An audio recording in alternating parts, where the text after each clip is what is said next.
Ежегодно в МВД по Чувашии накануне профессионального праздника проходит конкурс детских рисунков и видеопоздравлений. В этом году его проводят в честь 300-летия российской полиции и столетия советской милиции.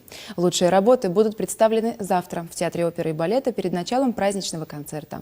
Из сотни конкурсных работ члены жюри выбрали лучшие. Их отправили в Москву для участия во всероссийском этапе конкурса МВД России «Мои родители работают в полиции». Работы ребят были настолько разнообразными, что конкурсная комиссия из числа членов Общественного совета при министерстве приняла решение распределить призовые места по двум категориям – дети в возрасте от 6 до 10 лет и старше 10 лет. В первую призовую тройку вошли воспитанница детского сада номер 1 Юлия Морозова из Аликовского района, ученик Аликовской средней школы Павел Морозов и София Степанова, воспитанница Кугесинского детского сада. В старшей группе все призовые места достались ученикам Комсомольской детской школы искусств – Адель Каримулиной, Анастасии Галзановой и Александре Григорьевой. Не просто пришлось членам жюри в выборе лучших видеопоздравлений, присланных на конкурс «Доброе слово полицейскому».